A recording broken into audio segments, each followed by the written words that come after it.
Olá, tudo bom?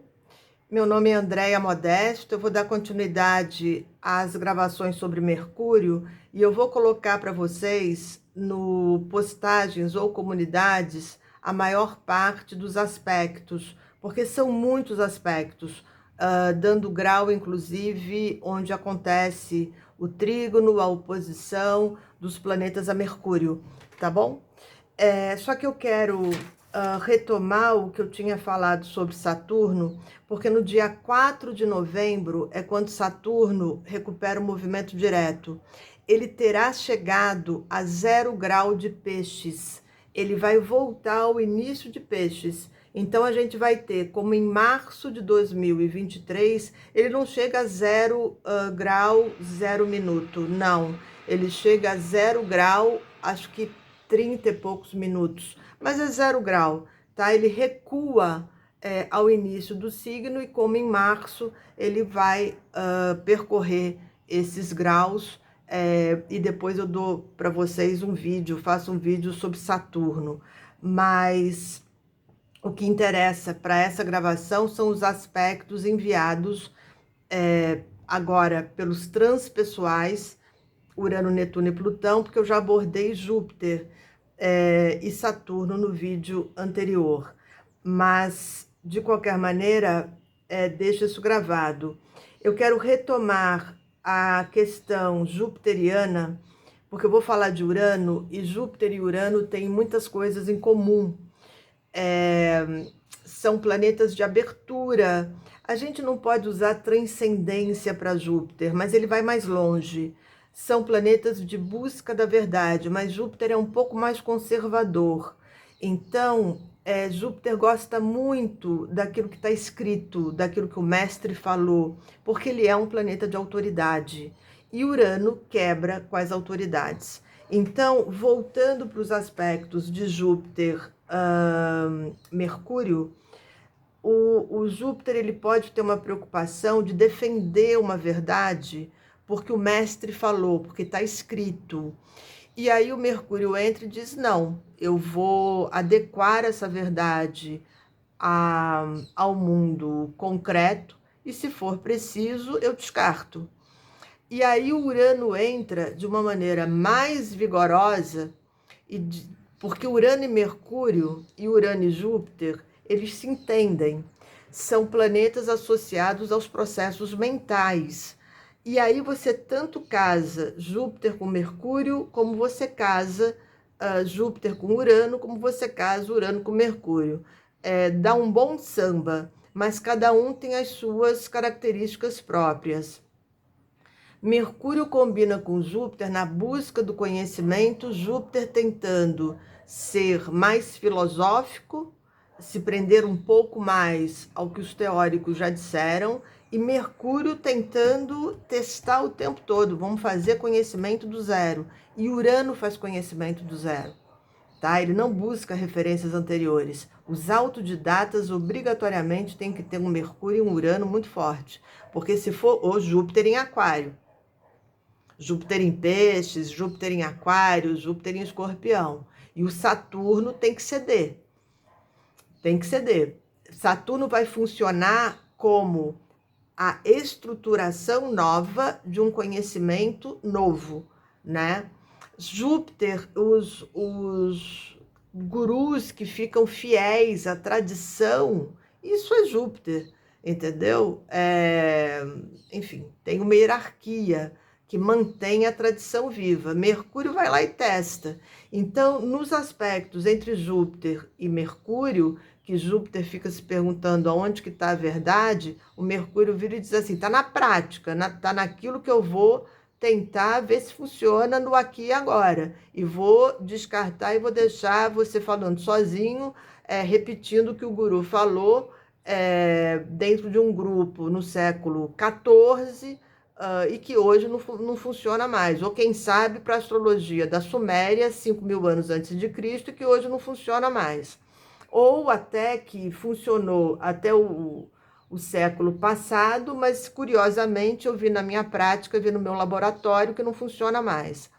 Urano vai botar lenha na fogueira de Mercúrio, porque ele entra para derrubar mesmo. O que ele quer é negar os conservadores. Ele entra para isso. Uma das maiores experiências do nosso século, é um privilégio ter vivido isso, é o telescópio que foi mais longe. Nós enviamos um telescópio mais longe e ele mostrou que muitas das verdades que os cientistas defendiam caíram por terra.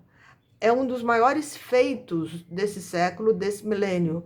É assim, olha, a gente pensava de uma maneira, conseguimos ver que não é bem isso. Então, existe tanto Júpiter quanto Urano, eles ampliam os horizontes, mas Urano com o desejo de trazer um susto, de trazer a surpresa, de trazer a abertura. Os aspectos entre Urano e Mercúrio podem fazer você se tornar genial, podem fazer você descobrir um caminho espiritual, filosófico, intelectual, podem fazer você descobrir um dom. Tem que tomar cuidado com a sombra de Urano.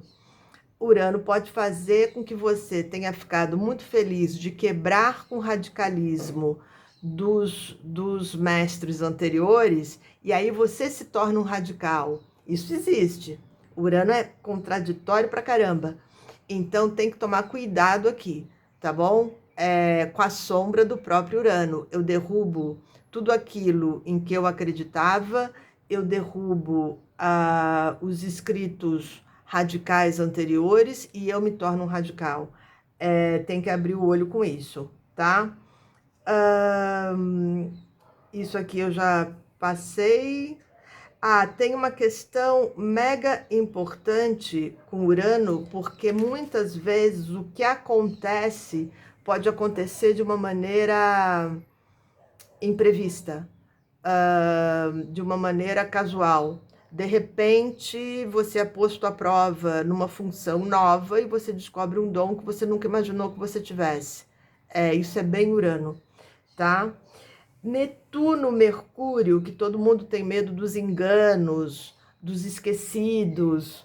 Isso pode acontecer, mas se você tiver um bom aspecto entre Netuno e Mercúrio, você vai distorcer a realidade. Tem distorção da realidade? Tem distorção da realidade, mas pode ser para fazer poesia, pode ser para fazer cinema, pode ser para fazer fotografia. Não tem nada mais netuniano do que propaganda. Pode ser a propaganda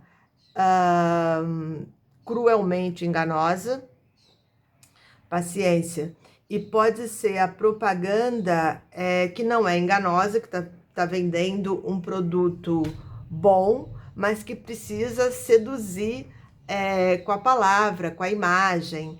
Netuno, Mercúrio talvez seja muito melhor pelo som e pela imagem do que pela palavra. Se você gosta de filmes de fantasia, de filmes de...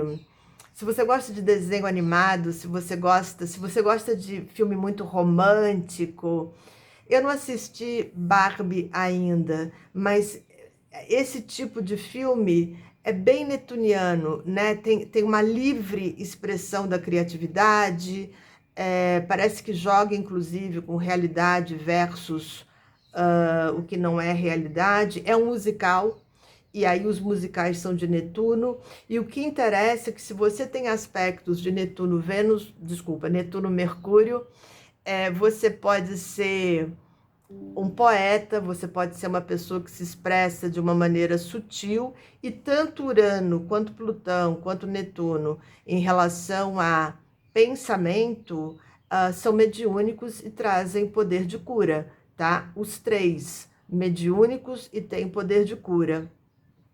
Se você não tem, vamos supor que você tenha Mercúrio em aspecto com Saturno no seu mapa, e que você...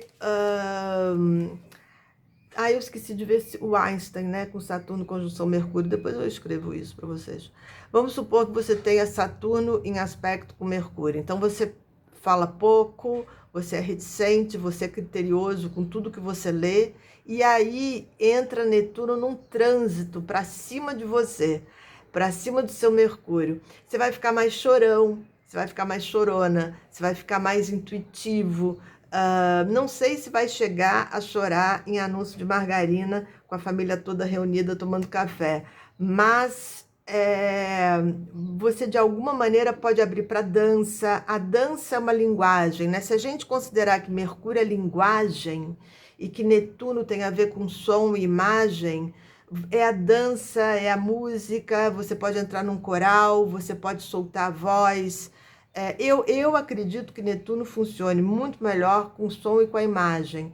Teve uma anotação que eu fiz, eu acho que é de Plutão. O Charles Chaplin tinha Urano, não é Plutão não, é Urano oposição Mercúrio.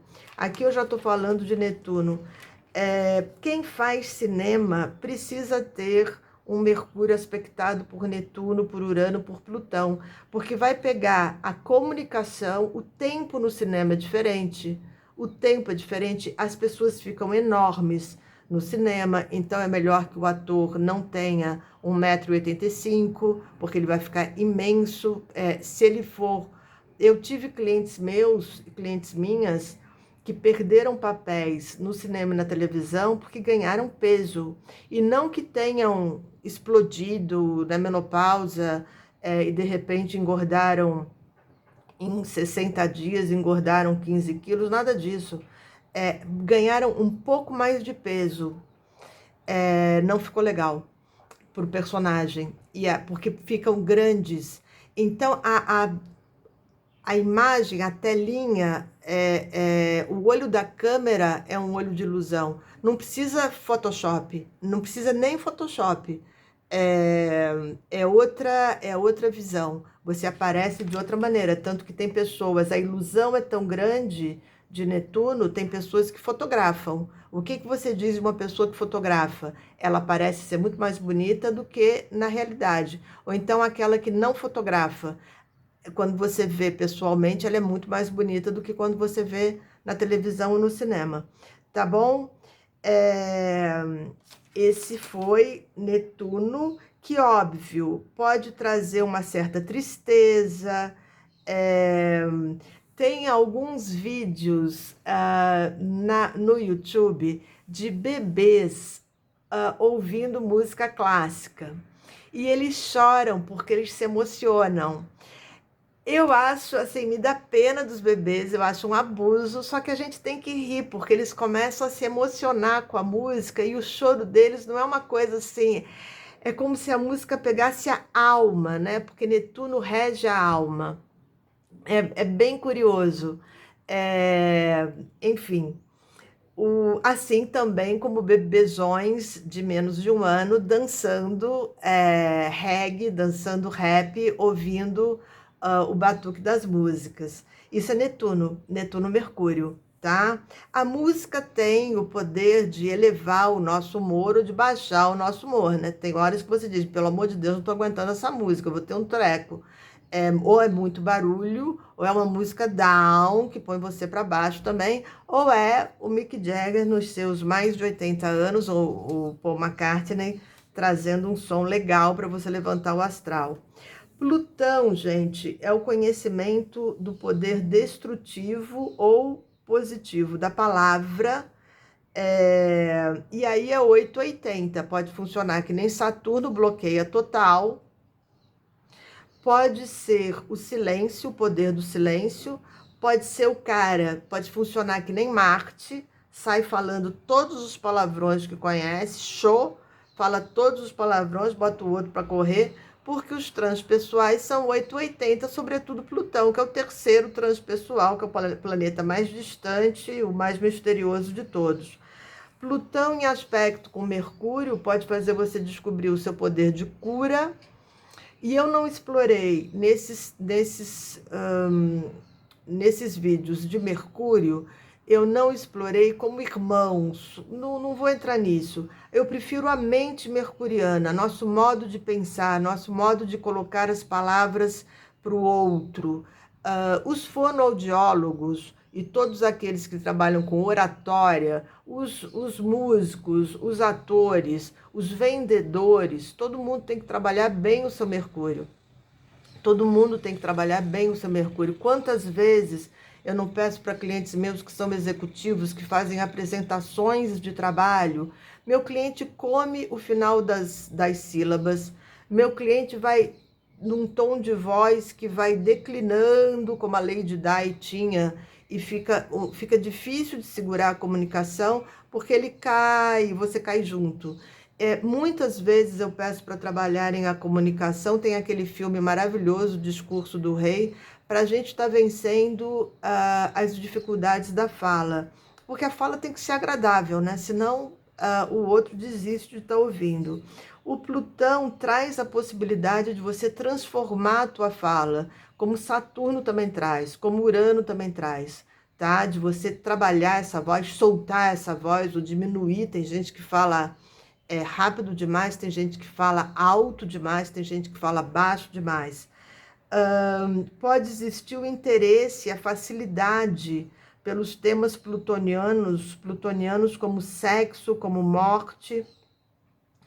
Eu tenho Saturno em Escorpião na casa 3, que é a casa de Mercúrio, tenho Plutão oposição Mercúrio.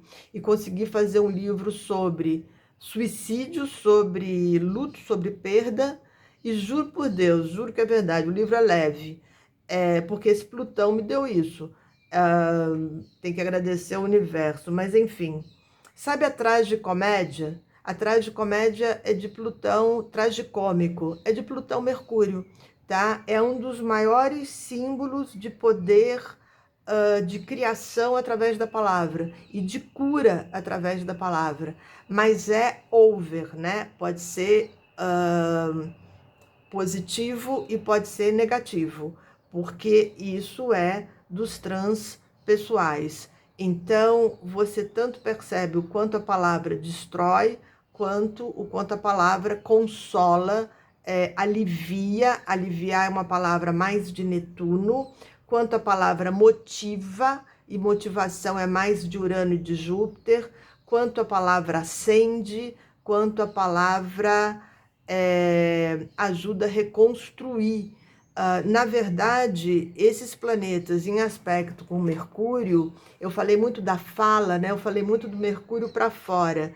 Do Mercúrio para dentro, o que a gente pode pensar é que todos esses planetas, inclusive Saturno, podem ajudar você a se reorientar pelo modo como você percebe as coisas. Então, por exemplo, às vezes eu estou atendendo, meu cliente diz assim, nossa, nunca tinha percebido por esse ângulo, nunca tinha percebido por esse ângulo. Ele está me dizendo que ele nunca, o Mercúrio dele nunca conseguiu enxergar dessa maneira. Quando a gente muda de estilo, são os aspectos sobre nossa Vênus, mas também sobre Mercúrio, porque se você muda de estilo, por exemplo, teve um período que você só ouvia MPB, e agora você está ouvindo música clássica, e daqui a uns 3 anos você resolve revisitar o rock, passa um tempo ouvindo rock. É óbvio que aquilo que a gente manifesta por fora tem a ver com vivências internas que trouxeram esse novo gosto, esse novo estilo. Eu adorava MPB, mas agora eu prefiro ouvir música clássica porque me acalma um pouco mais. Isso significa que o modo como você está recebendo a informação também mudou. Então, Mercúrio tem que estar afinado. Você talvez procure pessoas que frequentem a Sala São Paulo, o Teatro Municipal. Você vai procurar pessoas que estejam conjugando com você o modo como você recebe a informação, entendeu? Então é isso. Mercúrio vou usar uma expressão, quase que tudo. Ele está por toda parte. Ele é o link, é a troca, é tudo, é o nosso cotidiano, como a gente recebe, como a gente elabora, como a gente expressa, tá bom? Daí a importância de todos esses planetas, e aí ainda sobre Urano, Netuno e Plutão, os sonhos noturnos, as mensagens que vêm em sonhos, as palavras que vêm em sonhos, ou às vezes as grandes intuições, são de Plutão, de Urano e de Netuno, tá bom? As visões, se você tem visão, se você tem a audição aberta para uma outra dimensão, isso é de Urano, Netuno e Plutão. Um médium precisa de Urano, Netuno e, sobretudo, Plutão para ter essa ponte para o outro lado da vida, que a gente chama de plano espiritual, para aqueles que já se foram, que já enfrentaram a morte, que é simbolizada por Plutão. Tá bom? Obrigada.